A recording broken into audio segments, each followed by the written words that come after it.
ನಮಸ್ತೆ, ನನ್ನ ಹೆಸರು ಶೈಲಾ ಅಂತ. ಇಲ್ಲೇ ಸಿದ್ದಿರಪ್ಪ ಬಡಾವಣೆಯಿಂದ ಬಂದಿದ್ದೀನಿ. ಊಟ ಮಾಡಬೇಕು ಅಂದ್ರೆ ಅದು ರುಚಿಯಾಗಿರ್ಬೇಕು, ನೋಡೋದು ಚೆನ್ನಾಗಿರ್ಬೇಕು. ಎಲ್ಲಾ ತರವಾಗಿ ಇಷ್ಟ ಆದ್ರೆ ಮಾತ್ರ ನಾವೆಲ್ಲರೂ ಊಟ ಮಾಡಕ್ ಇಷ್ಟಪಡ್ತೀವಿ.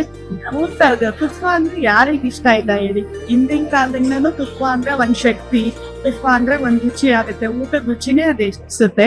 ಹಾಗಾಗಿ ಶುದ್ಧರನ್ನೆಲ್ಲ ಶ್ರೇಷ್ಠ ಆಗುತ್ತೆ. ತುಂಬಾ ರುಚಿಯಾಗಿರೋದು, ಚೆನ್ನಾಗಿರೋದು ಶ್ರೀಕೃಷ್ಣ ತುಪ್ಪ ಅಂತ ಹೇಳಕ್ ಇಷ್ಟಪಡ್ತೀನಿ. ನಮ್ಮನೆ ನಾವು ಶ್ರೀಕೃಷ್ಣ ತುಪ್ಪನೇ ಉಪಯೋಗಿಸೋದು. ಮನೇಲಿ ಪ್ರತಿಯೊಬ್ಬ ಊಟಕ್ಕೂ ಎಲ್ಲದೂ ಕೃಷ್ಣ ತುಪ್ಪನೇ ಉಪಯೋಗಿಸ್ತೀವಿ.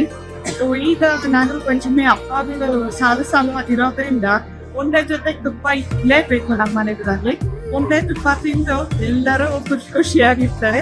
ಹಾಗಾಗಿ ಶ್ರೀಕೃಷ್ಣ ತುಪ್ಪ ತುಂಬಾ ಚೆನ್ನಾಗಿದೆ ಅಂತ ಹೇಳಕ್ ಇಷ್ಟಪಡ್ತೀನಿ. ಶ್ರೀಕೃಷ್ಣ ತುಪ್ಪ ಹೊಸ ರುಚಿ, ಕರ್ನಾಟಕದ ಅತಿ ದೊಡ್ಡ ಅಡುಗೆ ಸ್ಪರ್ಧೆಗೆ ನೋಂದಾಯಿಸಿಕೊಳ್ಳಲು 9035026824 ಈ ಸಂಖ್ಯೆಗೆ ನಿಮ್ಮ ಹೆಸರನ್ನು ವಾಟ್ಸ್ಆಪ್ ಮಾಡಿ.